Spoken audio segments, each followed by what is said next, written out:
Okay, we are live.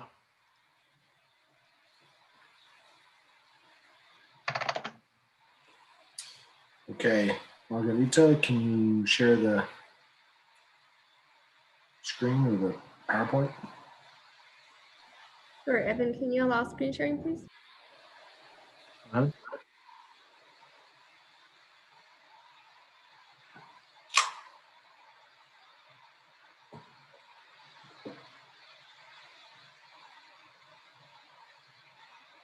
Okay, well, welcome. Thank you very much for joining us here tonight on our Behavioral Health Services Town Hall meeting for Bernalillo County, specifically District 4. I'm Walt Benson. I'm the County Commissioner for District 4, which includes most of the northern portion of the county, from the Sandia Mountains to the volcanoes and southern boundary, Pasel del Norte-ish, and then if you go east of I-25, then it's typically Spain is our southern boundary. So we're excited to be here. I've got Margarita Chavez Sanchez with me tonight, and I just want to talk a little bit before I hand the reins over to her. Talk a little bit about behavioral health services and really its impact in our district, as well as my own personal life. So, as I was campaigning before the election, the three things that our voters told me were the most important issues for them were local issues, and they were jobs, crime, and education. Jobs being not enough jobs to keep people employed or to attract people here or to keep people here. Crime just being making the environment scary, people not feeling safe in their own homes and their own community. And then education, making sure that there's good opportunities for folks. Well, thing is with behavioral health, that affects all three of those arenas. So with jobs, if folks have unaddressed behavioral health issues and they need support and they don't get them, then it's challenging and it's difficult for those folks to remain employed. And if they're not employed, they've got to make money somehow. And so a lot of times that turns to crime. So crime is definitely impacted by behavioral health also. So folks, if they're not employed, if they have substance abuse or any kind of addictions, then oftentimes they turn to crime, and or it turns into homelessness, and there's panhandling, and there's a lot of problems associated with that as well. And same with education. Behavioral health doesn't have an age limit. If you have behavior, you have health. And so if you don't have a healthy behavioral system, even children can be affected negatively. And so that's what we're trying to do, is address all ages and really the more severe aspects of it. Now, if you're watching this, you're probably aware of Bernalillo County's Behavioral Health Initiative Tax. That was implemented several years ago, and it was actually voted upon by our residents, and it passed. And so we actually raised money for that. But since that was before my time, I'm going to let my associate speak to that. So I'll give a quick introduction. Margarita Chavez Sanchez, she's the Department of Behavioral Health Services Director, and she's phenomenal. She knows more about the behavioral health initiative here in our county than anybody. And with that, I'll let her take it over.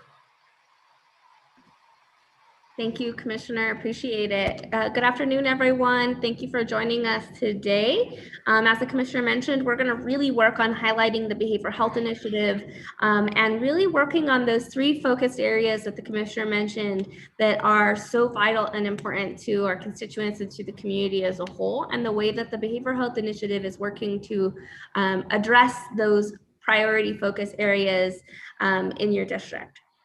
So as the commissioner mentioned, a few years ago, it was very clear that we needed to do something different for behavioral health. And back in 2014 and 2013, we realized that there were a number of very high profile interactions between those living with behavioral health needs and law enforcement, lots of high profile incidences. And so it gave the opportunity for the community to begin to voice concerns and create a movement for change. So the county commission listened, and as a part of that, they brought a question to the voters. As the commissioner mentioned, as opposed to just imposing a tax, the commissioners brought this question to the voters saying, are you willing to tax yourselves? Again, establishing a 1/8% gross receipts tax for the purpose of providing more mental and behavioral health services for adults and children that are not otherwise funded in New Mexico. And so this question again went out to the voters. It passed overwhelmingly in each district. This is a snapshot of District 4, smaller maps on the left-hand side of your screen there. But as you can see, it was overwhelmingly supported in the community. And anytime you pass a tax, it's not always a very easy thing to garner support in. And so it was really phenomenal that the community thought this was something we needed to prioritize and was willing to tax themselves. So every time you go to the grocery store, buy milk or eggs, right, there's a gross receipts tied to that purchase, and part of that goes directly into this fund. So after the passage of that tax, the county realized that we needed to do some more work on establishing a kind of a governing structure and priority populations or priority areas from which these funds would be dedicated. And within that, it was also of utmost priority to the county to include meaningful community input into that process. As you all know, there are venues such as this, town halls, county commission meetings, surveys that go out into the community. But we felt that those oftentimes seem superficial, right? They happen once or twice a year. Commission meetings, you're allowed to go to the meeting and you can make a 2-minute public comment. While these are all valuable sources of input, we really wanted kind of more intimate, in-depth community input. So we created a 4 subcommittee structure. Each of those subcommittees is staffed by people from the community, those with lived experience, their family members. We actually have a ton of family members on our committees, technical advisors and subject matter experts along that behavioral health continuum in 4 main focus areas. So we have our crisis services subcommittee, our community support subcommittee, supportive housing subcommittee, and our prevention, intervention, and harm reduction subcommittee. Each of these 4 areas, as I mentioned, is staffed by the community and built of community members who are passionate about the topic. Maybe, again, they are living with a behavioral health need and are navigating accessing supports in the system and can speak to their experience. I can say with 100% certainty, I can look at the literature and I can look at research project, I can look at data, and that all provides me great information. But until I hear from a family member who says, I've been working for 3 years to get my son access to this supports and all of the roadblocks and barriers they've had to navigate along the way, that has so much more weight and so much more value to what we need to do in the county to prioritize making sure that people can access those supports. So this community input and this subcommittee structure was vital. Now, something we do well, unfortunately, in New Mexico and nationwide actually, is that we tend to really silo in different areas. So the housing community who's really focused on housing works over here, and the community who's working on prevention and intervention works over here. But we felt like we wanted to do everything we could to break down those silos. And as a part of that, we established our steering committee. The steering committee is built of the chair and vice chair of each subcommittee, so that when they meet, they can speak about what's being discussed in each of their respective committees and make sure that all of those conversations are being blended and that we're not working in siloed ways. From that point, then, any project or any concept that's gone through vetting process then goes to the Albuquerque Bernalillo County Governing Commission. That ABCGC, or alphabet soup, as it may be, is a combination of the city councilors, county commissioners, representation from the mayor's office, and now we have also added APS. And so there are APS school board members who also sit on our ABCGC. And while they're not necessarily an approving body, it is intentional to have all of these government entities at the same table, literally at the same table. Even though we're on Zoom now and we're all kind of at home on our own tables, we're at the same table discussing topics and ways that it impacts each jurisdiction. And then from there, it goes to the specific funding entity. So if it's county funds that are being discussed, it goes to the county commission for formal approval. If there's funds appropriated by the city council, it then goes to the city council for formal approval. So to date, we have collected funds since 2015, and these pie diagrams that you see on your screen break out exactly how those funds have been spent. So as you can see, there are reoccurring funds and non-reoccurring funds. So reoccurring funds speak to the amount of revenue that is received on an annual basis. And this annual reoccurring allocation of funds allows us to fund programs over the course of years, as opposed to one-time allocations. So as you can see, there's a significant investment in prevention and harm reduction, followed by supportive housing and crisis services. Many of these programs, again, are reoccurring. We typically issue 2-year contracts with providers with an option to renew for an additional 2 on those reoccurring dollars. Our non-reoccurring dollars are those dollars that maybe have been accrued, but not spent within that yearly allocation. So for example, this tax passed in 2014, we've begun collecting that tax in 2015, and a number of these projects didn't launch until 2017. And so as we accrue those dollars and they're not spent, they go into this one-time bucket, I guess is the best way to describe it. And as opposed to just sitting on those dollars, we have appropriated them to one-time expenditures.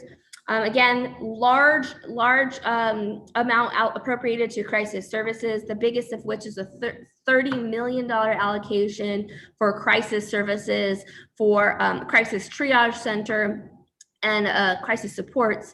We also appropriated funding for supportive housing in by way of capital. Our admin supports as well have a component in that way. Prevention and harm reduction is some training and education dollars. And so again, we really do want to make sure that even those dollars that are not spent in that 1-year allocation go out into the community. So I mentioned our 4 focus areas and our 4 subcommittees. So now I'm going to talk about the different programs that have been launched in each of those areas. Now, an important piece that we really try to communicate in these venues is how do you access these supports, right? It's great for us to create all these programs and fund all these programs, but what we really want the community to know is how to access these supports. So along the line of the community supports, we have 2 major focus areas, our peer support drop-in centers and our peer case management project.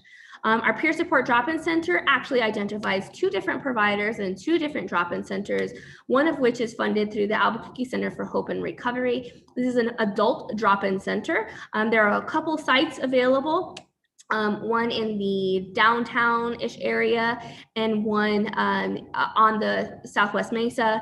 And so it's really exciting to know that folks can drop in, meet with a peer, and engage in some supports and maybe a non-traditional, non-clinical setting. The Albuquerque Center for Hope and Recovery works with addicts to athletes and has staff that can facilitate that curriculum, as well as other peer supports that they provide. We also fund a New Day's Youth Blast Peer Support Drop-In Center. And so this is a youth-based drop-in center so that youth who are experiencing crisis, if they're in a transition age and having difficulty navigating transitioning from the youth system into the adult system, this drop-in center can provide that support as well.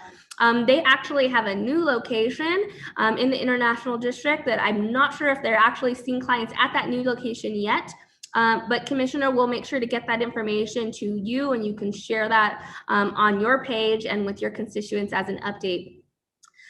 Peer case management is another project that we are currently funding and supporting. Our two providers are Centro Sabila and Crossroads for Women. This is a program where peers provide intensive case management for clients in the community. We know in New Mexico, and actually again nationwide, that we are in a huge scarcity for behavioral health providers. New Mexico is even worse than the national average. And essentially what that means is it's very difficult for providers or clients to get in and see a behavioral health provider. Here's an example that I think helps to paint the picture, right? If I pick up the phone, I wake up and I have a really sore throat. I pick up the phone and I call my doctor and I say, hey, I'm feeling sick. Can I come and be seen? It's not uncommon for them to say, sure, I can get you in 2 weeks, right? And I think, wow, that's going to be great. In 2 weeks, I'm probably going to feel better. I think I'm probably going to end up going to urgent care. There are times that my provider can get me in same day, but it's difficult, right, to get into your doctor on the same day. If it's this difficult for primary care or traditional medical physical care, it's 10 times more difficult to get in to see a psychiatric provider, especially for folks who are in innate crisis and need help now. And so the fact that we have such a scarce resource in our clinical providers, our peer supports and leveraging peers is amazing here in New Mexico. So being able to say, hey, I'm feeling really depressed and I can't get in to see my provider today, but I'm going to pick up the phone and I'm going to call the peer that I've been working with, and that peer can help me make it to that next appointment and help me navigate the system, even if it means they need to help me get enrolled in Medicaid or help me get enrolled in SNAP benefits, or maybe even schedule that appointment. That peer can help me navigate that system. Up and coming and exciting programs that we also have in the radar related to community supports is our peer support services for the aging population. We have passed an appropriation for a program similar to the peer case management program, but really focusing on our aging population and our seniors. If COVID has taught us anything, it has taught us that our seniors and our aging population need all the supports they can get. COVID has created more isolation than even before. And so really focusing on this population is going to be critical, particularly focusing on behavioral health supports and social supports in this way. We also have up and coming a living room model program, which will be very similar to a drop-in center, but just like the picture on your left, looks kind of like a living room, right?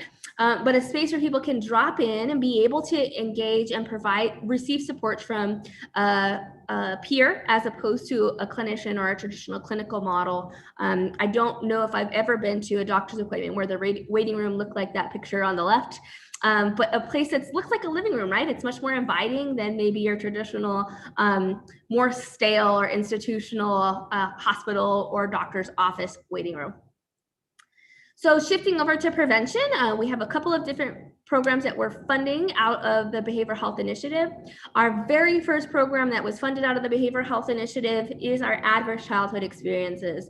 This program was also launched in reaction shortly thereafter of a local tragedy, the Victoria Martin case.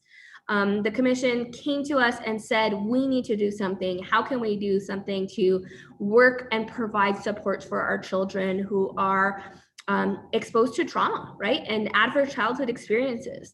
And so we issued a request for proposal. We have a number of providers who are providing care along this continuum for children who are 0 to 18. So that includes services for mom while she's still pregnant, and helping her get connected to a healthy lifestyle and be ready to provide the most appropriate and effective care for their child once they're born.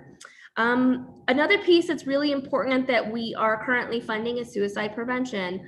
Again, speaking about COVID, we have seen our suicidality rates increase significantly by COVID. We hear a lot about youth who in schools who are experiencing more withdrawal than ever because they're in their homes and Zooming.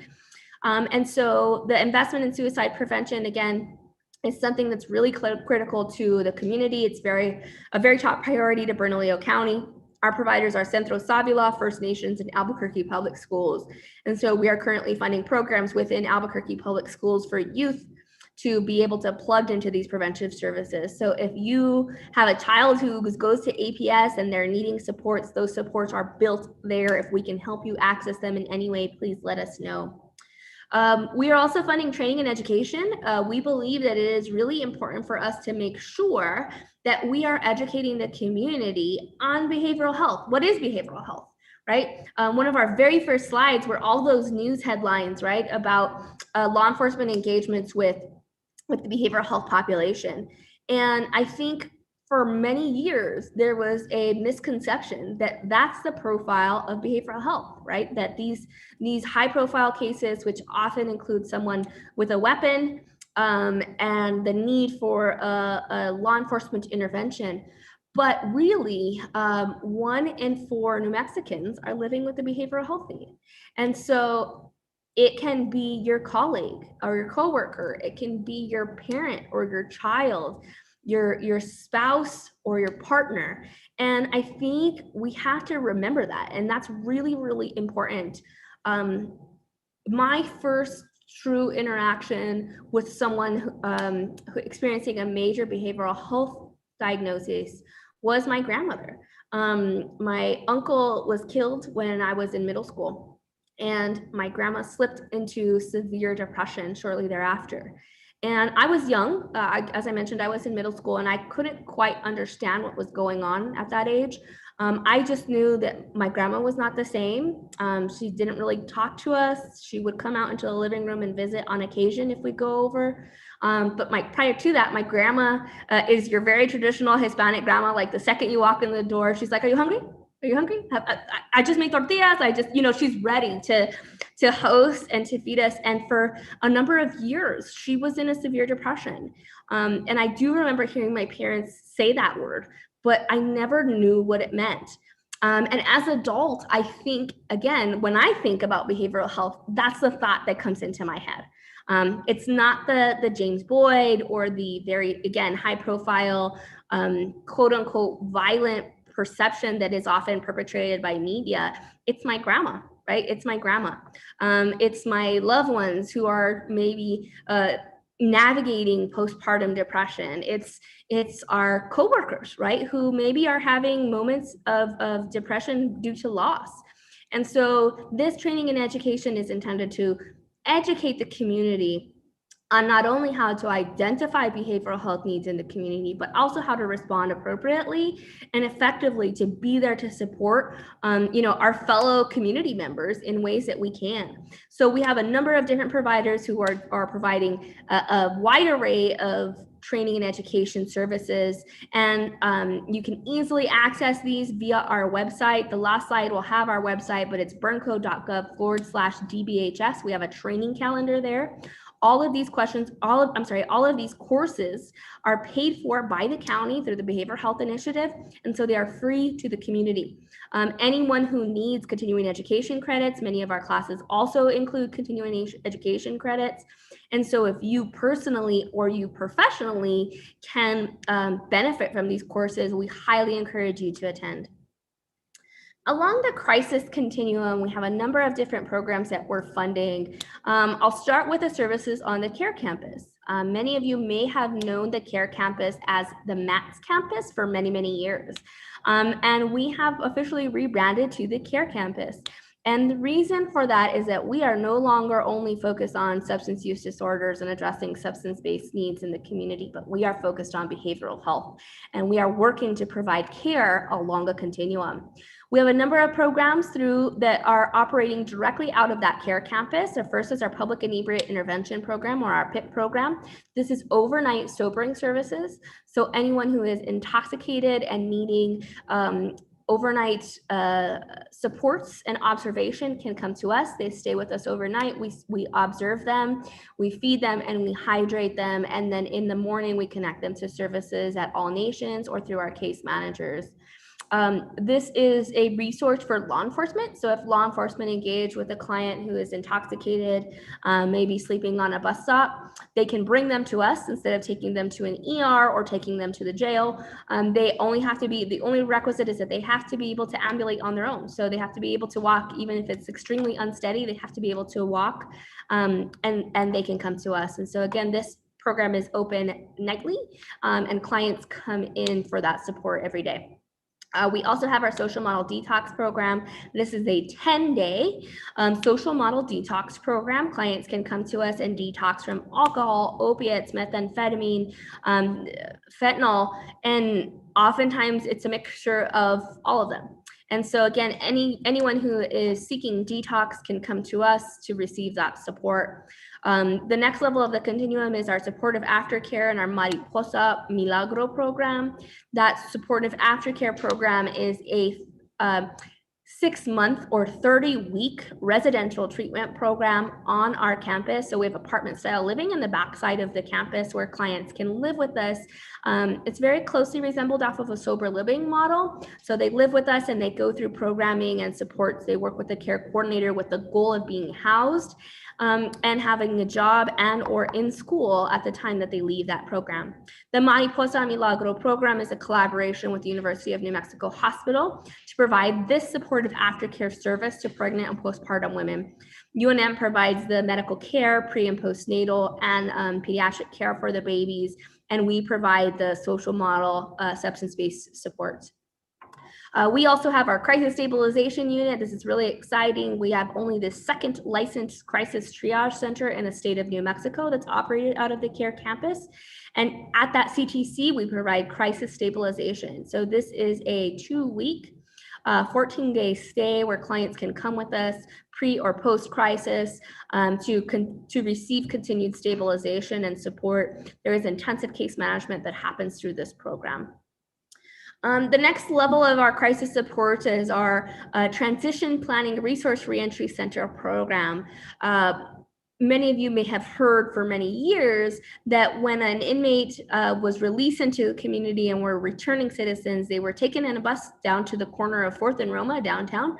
The back of the bus opened and they all just left and they had to just figure out what they were doing from there. So we renovated the first floor of the Public Safety Center in order to create our Resource Reentry Center. So now when inmates are released, they're brought through a gate and into a door that basically is that soft landing spot for them to re-enter into the community. They can access supports there at the Resource Reentry Center, like case management, needed supports for housing. We have food, we have clothing. If they need to charge their phone, if you can imagine, if you've been in jail for a while and your phone was not turned off when it went into belongings, it's probably dead. So if you're dropped on the corner of 4th and Roma with no way to call for help or pick up a ride, it is almost a recipe for disaster. And so this Resource Reentry Center, again, is that soft landing. Now, a piece that's really important to recognize is that even before they come to the Reentry Center, we have a transition planning team that's in the jail and engaging and working with clients to develop a transition plan so that when they get out and go through that Reentry Center, the plan is ready and waiting for them.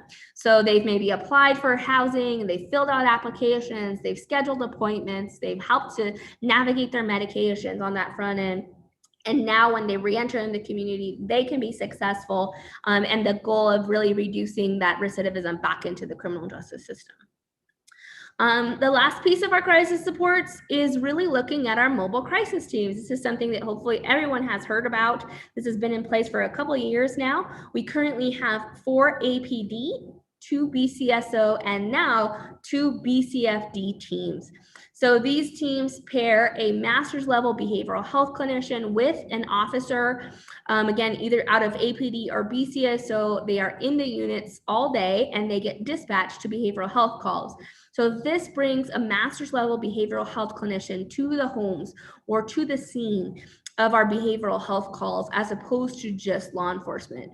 I think that it's really important for us to recognize that we need to provide more resources to law enforcement, because they should not be seen as the catch-all, right? Calling 911 for a behavioral health crisis should not be a catch-all for law enforcement, right? We want to send the right resource. And so pairing this clinician with law enforcement really gives us an opportunity to do that. Now, we're really excited. Actually, now in May, we will be launching our fire mobile crisis teams. So we have 2 county fire paramedics who are being paired with a clinician. And this is going to combine the physical and the behavioral, right? So we're absolutely looking at that behavioral physical parity and treating the brain and our behavior on equal grounds of our physical health care. And so if you can pair a paramedic who can assess for a hypoglycemic emergency and a behavioral health clinician who can assess for a psychiatric emergency, you are really working to address the whole patient, right? Or the whole client. And so pairing these 2 together gives us an opportunity to respond in the community in a way that's non-law enforcement, right? Because we know we don't need a cop on every single behavioral health call. And also a way to really wrap around a client or a patient without having to call a rescue and an ambulance and a fire engine, right? And maybe 3 different deputy units. And so again, we are trying to be as effective as we can in getting the right resources to the clients in the community. Now, mobile crisis is, the goal of mobile crisis is not necessarily to divert people away from the hospital, or not necessarily to divert people away from jail. The goal of mobile crisis teams is to connect the client to the most appropriate resource and response.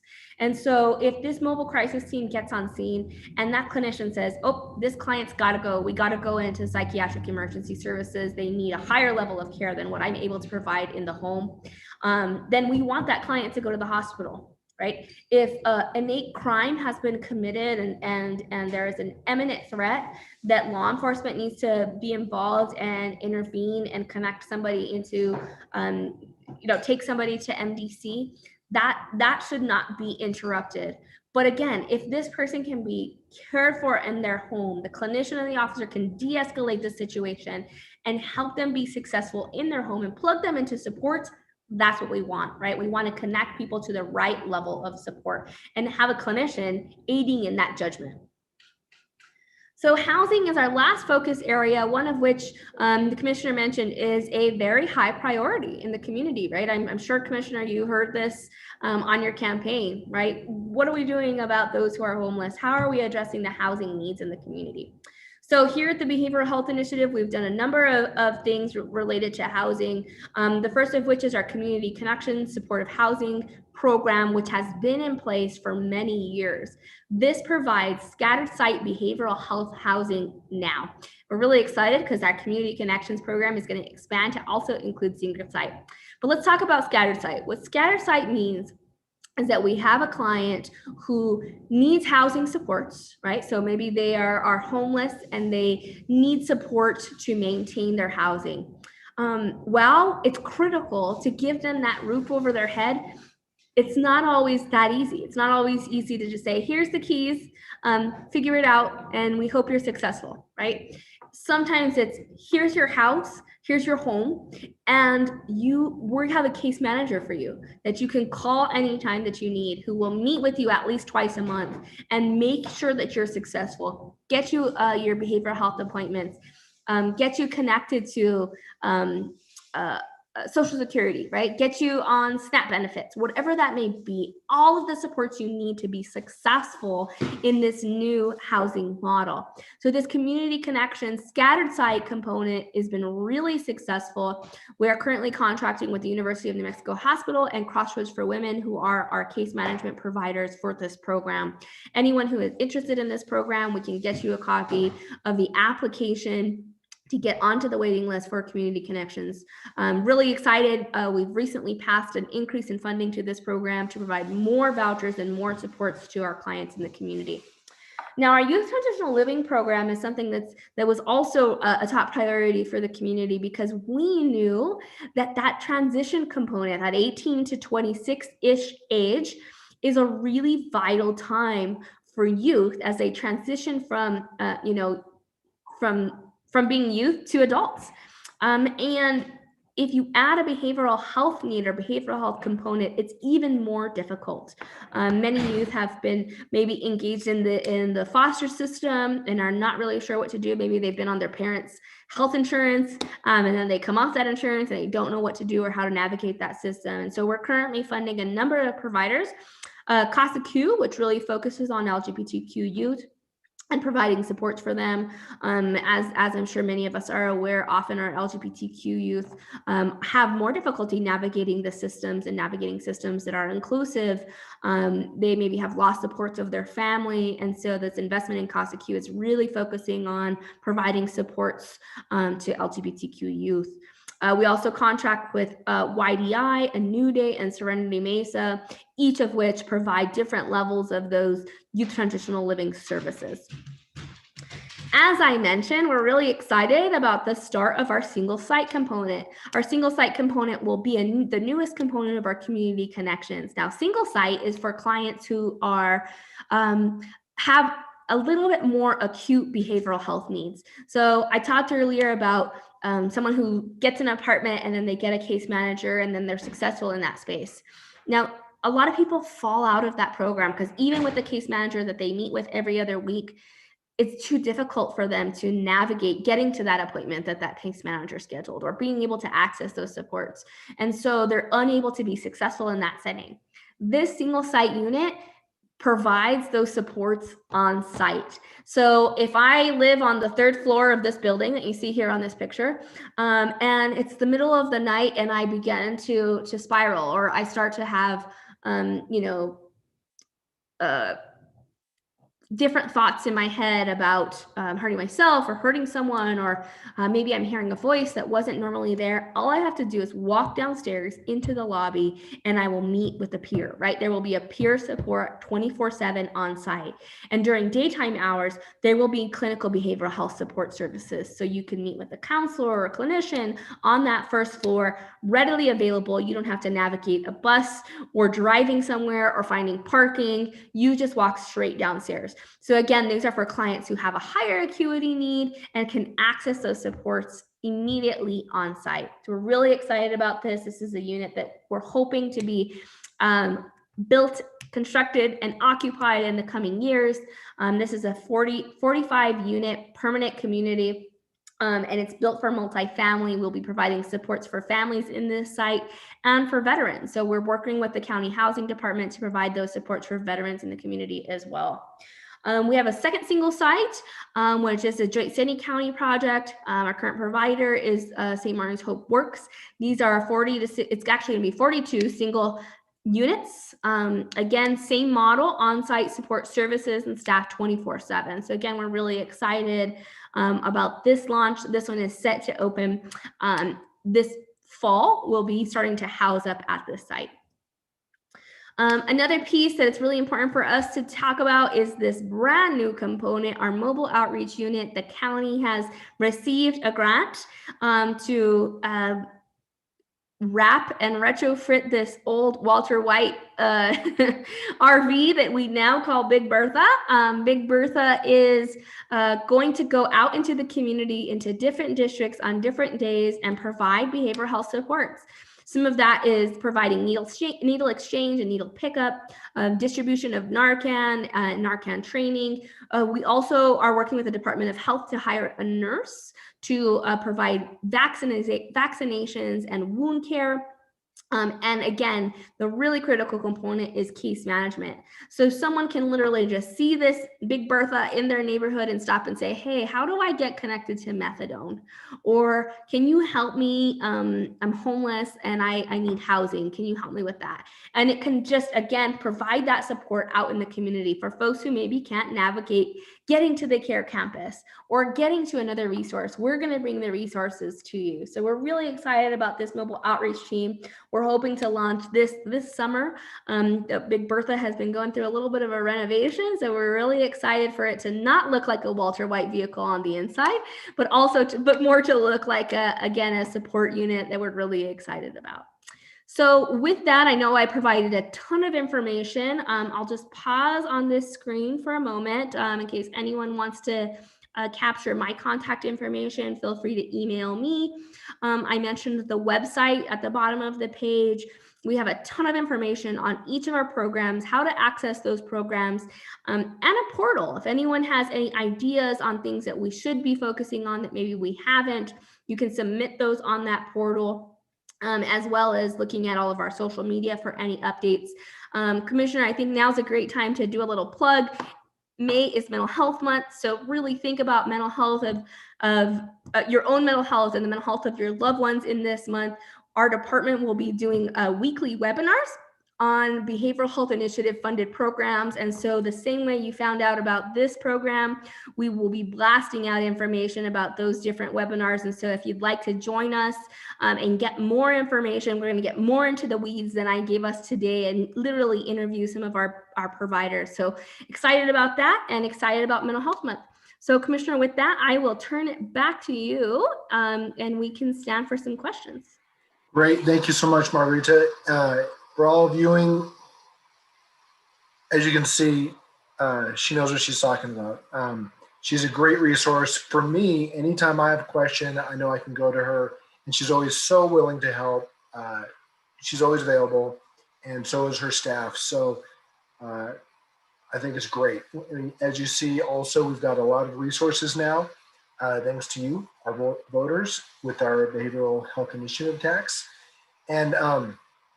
And just also, along with Margarita, as a plug for Mental Health Month, personally, I was a psychology major in college. So I have a psychology degree, and so it's near and dear to my heart. And as a professional, I'm a small business owner, but I serve on a couple of boards here in town that focus on behavioral health, a behavioral health clinic, as well as the Salvation Army, both of which we do a lot of work down in the International District especially.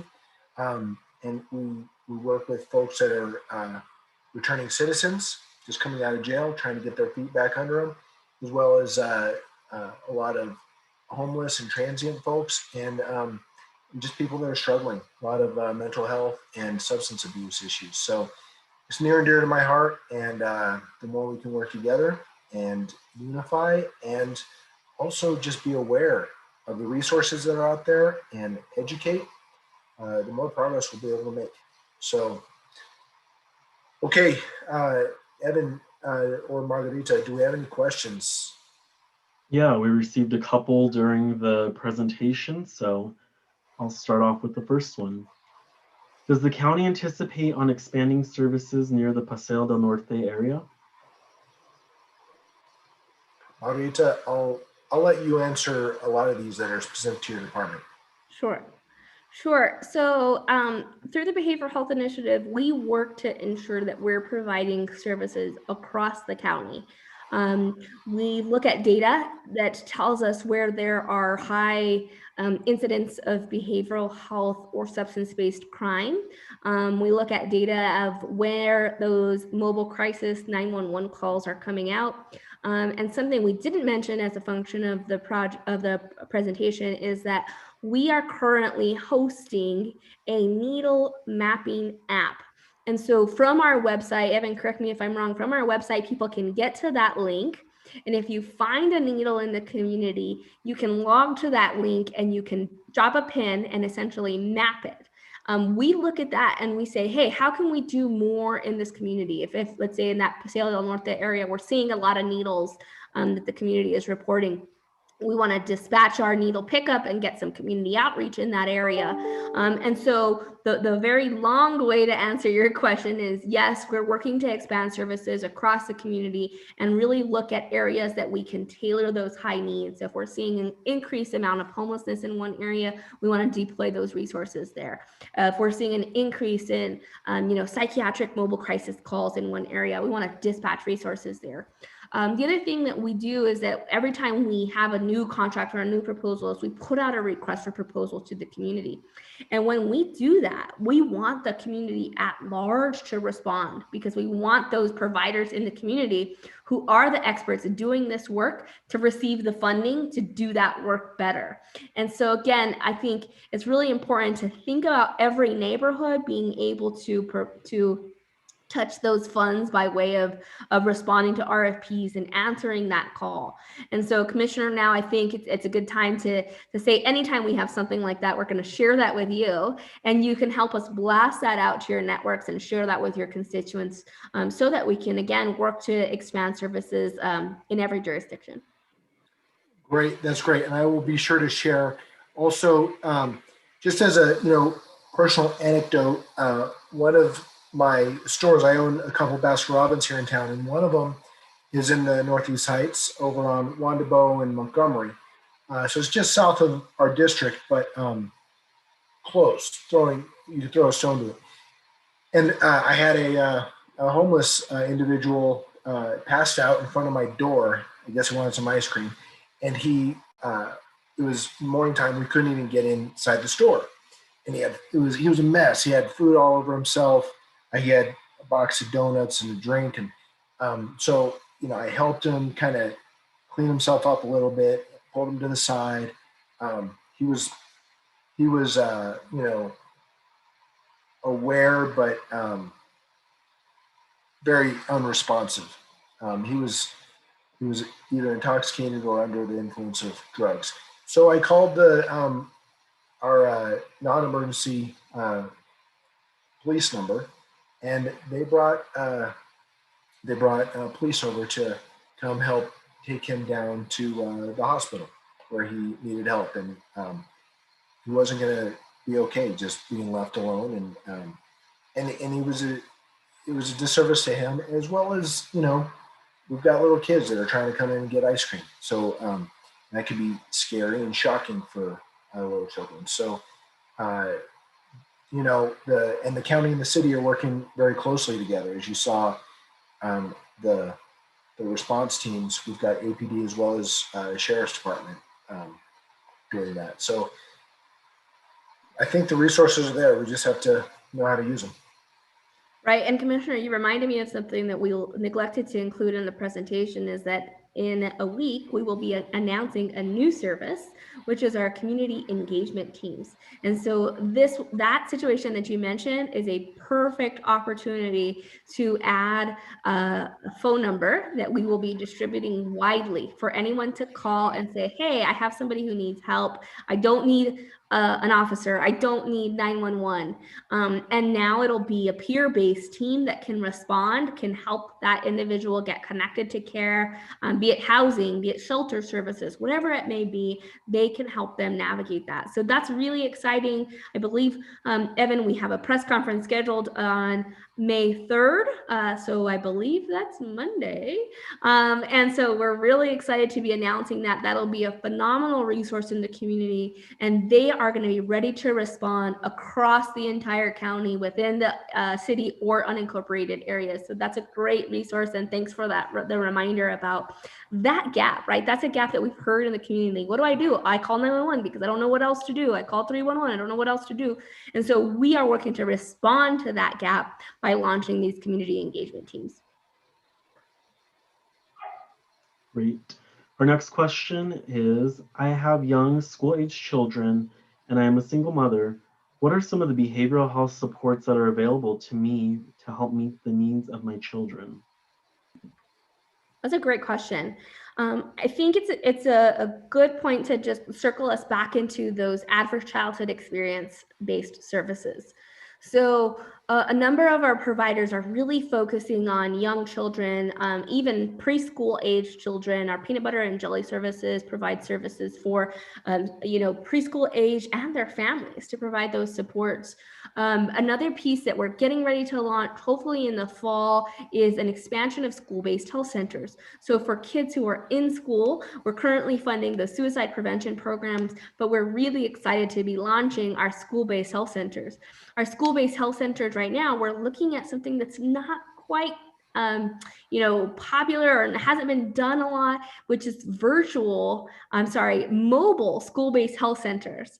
And so we saw the picture of our Big Bertha. It's something similar to that, right? Where we can take a mobile unit or a big bus where clients or students can access school-based health center care. Now, for us, our focus is behavioral health. So we want to make sure that there's behavioral health services on those school-based health centers so that these youth can access these supports. So any of our ACEs providers can be of support to you. And exciting about our school-based health centers coming up and ready. I think it's really important to recognize that our children cannot be successful unless their families are also successful. So we often think about really giving resources to those children, but it's not as simple as that. Sometimes we really have to provide resources to the parents and to the families as well so that they can be successful too. Great, thank you. We had another question come in. Thank you for sharing more information about the needle mapping and all that the county is doing. If my church group or my office group would like to train on how to pick up needles and properly dispose of them, how do we go about doing this with you all? That's great. So we actually do once a month, we do a community-wide needle pickup event. So we have a different location every month and we encourage volunteers to participate. So that last slide was my contact information. Feel free to reach out directly to me, or you can go to our website. There's like a little contact us link there where you can get connected to kind of the department as a whole with that intrigue or that interest, and we will get you connected with our public health specialist who oversees our needle pickups. He will train you and gladly accept any volunteers to pick up needles in the community. Great, thank you. We've had a couple questions come in along this same topic. I'm interested in being a part of the Behavioral Health Initiative. How do I become a subcommittee member, and is there openings at the moment? So every year we do an open call for new subcommittee members. It's a 1-year commitment or a 1-year term. And when we do that open call, it's open to the community. So anyone who is interested in becoming a subcommittee member can submit a cover letter and a resume. And as a part of that, they can, we do a little bit of a vetting process. The major piece that we look at those applications and those resumes is to make sure there's no conflicts of interest. So as I mentioned, each of these subcommittees are vetting projects that will dedicate funding to providers in the community. So we don't necessarily want someone who works for one of those providers crafting what that looks like to give an unfair advantage to that provider in the future when we do that solicitation. And so again, it's really exciting, and we want to encourage everyone to attend. If there is a conflict of interest, we can look at signing a conflict of interest agreement to where committee members can recuse themselves of specific topics. But we will be doing that open call soon. We began prepping for that open call every May. So keep an eye out on our website, on all of our social media. Again, we will share that information with the commissioner and blast that out on all of our networks, because I think we actually do. We maybe have had a couple of subcommittee members leave because they got new jobs or other commitments. And so I think we do have a couple of openings. So we will be doing that solicitation soon. And we want all of you to join. We really encourage those who have lived experience and their family members to join us. Great, thank you. And our last question for the evening is about our crisis unit. My mother needs a step down from the current psychiatric at the hospital. What is the process for being admitted into your crisis unit at your care campus? That's a great question. And it's really exciting because this month we're actually announcing an expansion of our referral base to our crisis stabilization unit. Particularly in this situation, if your mother is in a psychiatric inpatient space, or she's being seen by a psychiatric provider, her provider just needs to call our campus. The number for our crisis referral is listed on our website.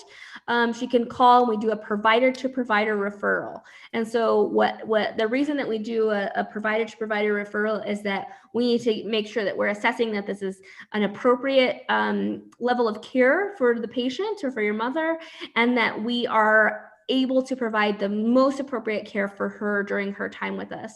So her doctor, your mother's doctor, or your psychiatric provider will just need to give us a call and get connected to those supports that way. And then we can accept her in as long as the clinician is able to identify the appropriateness. She can come right over to us and she can stay with us for 14 days.